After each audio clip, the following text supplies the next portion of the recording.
नमस्कार, मैं हूं योगेश राणा और आइए बात करते हैं उत्तराखंड की राजनीति। देवस्थानम बोर्ड पर बड़ा डेवलपमेंट हो रहा है। त्रिवेंद्र सिंह रावत की नासमझी से भाजपा में हाहाकार मच गया है। सरकार ने देवस्थानम बोर्ड को लेकर बड़ा फैसला लेने का मन बना लिया है। सरकार क्या फैसला लेने के लिए तैयारी कर रही है, इस पर बात करेंगे।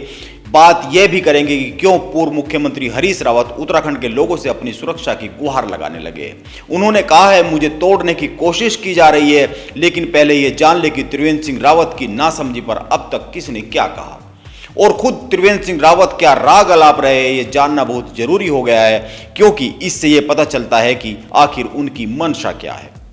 पंडा पुरोहितों ने साफ कह दिया है कि वो अपनी बात प्रधानमंत्री तक पहुंचाना चाह रहे हैं। हरक सिंह ने कहा है कि त्रिवेंद्र भाई को केदारनाथ धाम जाना ही नहीं चाहिए था।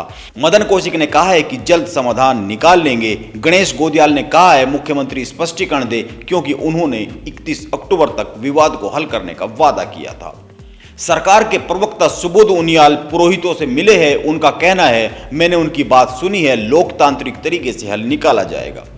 हरीश रावत ने कहा है, प्रधानमंत्री इस मामले में खुद एक्शन ले। अब यह जानना जरूरी है कि त्रिवेंद्र सिंह रावत ने क्या कहा है। वह देवस्थानम बोर्ड को 20 साल में सबसे बड़ा सुधारात्मक कदम बता रहे हैं। वे अपने साथ हुए व्यवहार के बारे में भी कह रहे हैं। उन्होंने कहा है कि बाबा केदारनाथ उन्हें माफ करें। भाजपा और धामी सरकार को घोर संकट में फंसाकर त्रिवेंद्र सिंह रावत के सुर नहीं बदले हैं। वह मामले को सुलटाने की कोई बात नहीं कर रहे हैं, बात करते नहीं दिख रहे हैं। कई लोगों का कहना है कि वे मामले को सुलटाने की बात करते नहीं दिख रहे हैं तो चुप ही हो सकते हैं।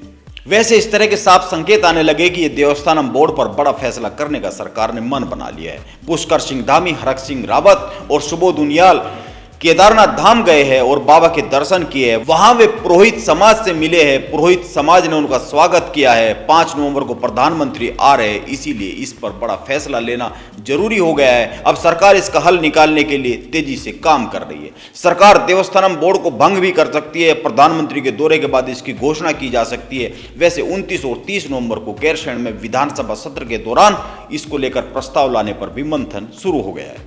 इस सब को देखते हुए इतना तो तय है कि त्रिवेंद्र सिंह रावत की नासमझी धामी सरकार को भारी पड़ती दिख रही है और त्रिवेंद्र सिंह रावत है कि अपनी बात पर अड़े हुए हैं। वैसे उनकी जिद करने की आदत कोई नई नहीं है। वे अपनी जिद को लेकर पहले भी खासी चर्चाओं में रहे हैं। वहीं पुष्कर सिंह धामी इस विवाद को हल करते दिख रहे हैं। अब बात करते हरीश रावत की और उनकी उत्तराखंडियों से अपनी सुरक्षा की गुहार लगाने की बात की। हरीश रावत ने सोशल मीडिया पर एक पोस्ट लिखी है जिसके बड़े गंभीर मायने हैं। वह गृह मंत्री अमित शाह पर बड़े गंभीर आरोप लगा रहे हैं। हरीश रावत ने अमित शाह की देहरादून में रैली और 2016 में अपने स्टिंग को लेकर बड़ी बात कह दी है। उन्होंने साफ साफ लिखा है कि अमित शाह गलत बोल कर गए हैं। उन्होंने यह भी लिखा है कि मुझे जेल में भेजा जा सकता है, मुझे तोड़ने की कोशिश की जा रही है। उन्होंने यहां तक लिखा है कि सीबीआई के माध्यम से मुझे तोड़ने का प्रयास किया जा रहा है। मैं 3 ही जगह पर न्याय की गुहार लगा सकता हूं, भगवान केदार के पास, अपने इष्ट देवता के पास और जनता जनार्दन उत्तराखंड के पास।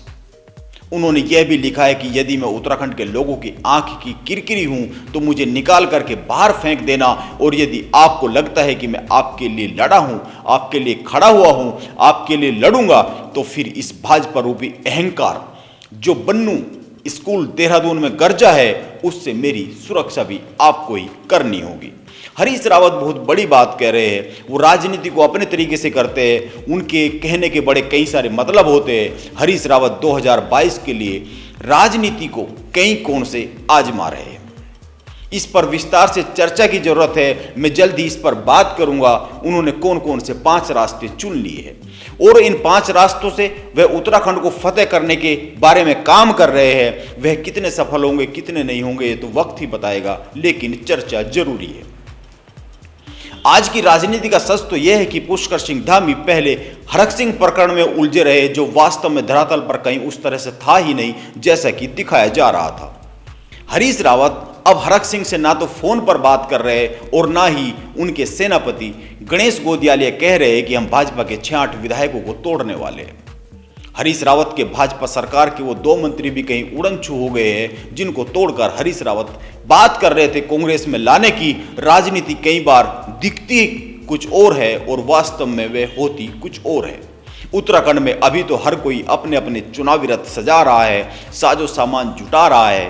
देखते हैं राजनीति के गलियारे में हवा क्या रुख बदलती है।